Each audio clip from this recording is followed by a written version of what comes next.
Grand 3, grand C, colonisé et colonisateur. Les références des sociétés européennes face à la colonisation ne sont plus qu'un souvenir en 1914. Les réticences des sociétés européennes en 1914 ne sont plus qu'un lointain souvenir.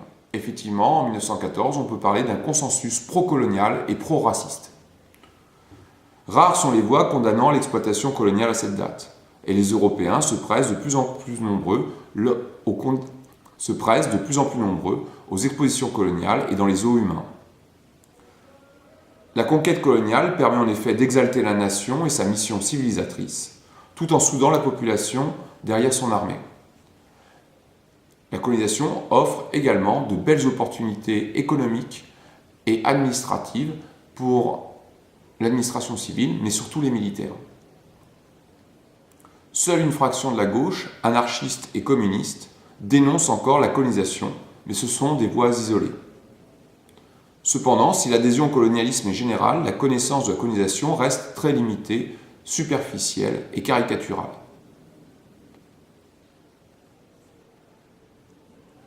La perception des populations indigènes relève du racisme le plus basique. Ce racisme, inculqué par l'école, est ensuite réactivé par les médias, la presse, les livres, qui donnent une image simpliste des sociétés africaines. Les expositions coloniales propagent un discours impérialiste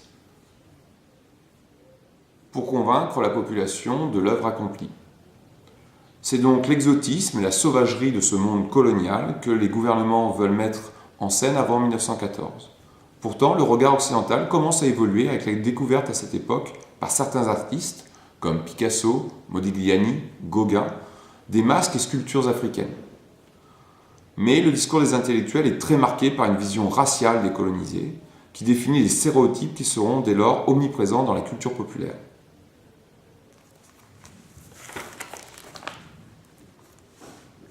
Du côté des colonisés, le regard porté sur les Occidentaux est plus difficile à saisir, car nous manquons de sources.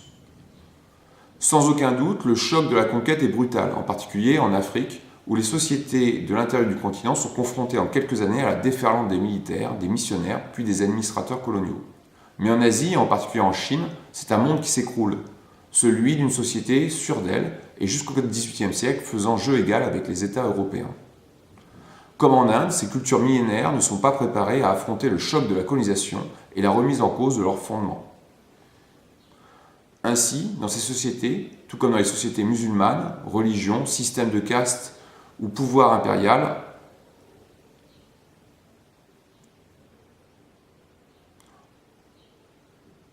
ces sociétés sont ébranlées sur leur base religieuse, sociale,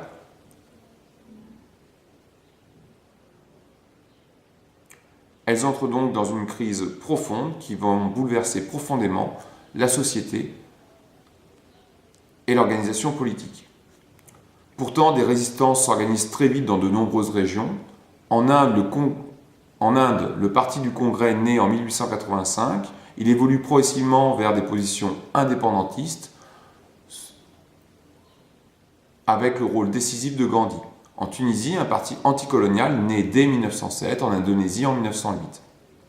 Des intellectuels, des jeunes militants influencés par les mouvements socialistes et la doctrine des droits de l'homme, ou s'appuyant sur les traditions locales, recherchent des voies d'émancipation.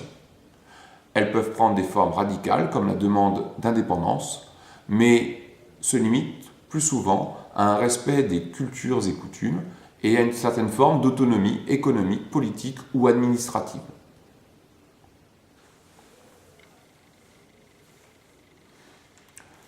La résistance anticoloniale est donc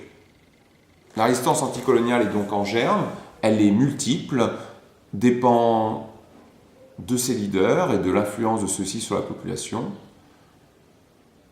À côté de cette lente structuration, il y a une maturation du mécontentement populaire des populations. Il y a la maturation d'un mécontentement populaire qui explose parfois lors de révoltes ponctuelles qui s'éteignent aussi vite qu'elles sont apparues, notamment du fait d'une répression sauvage.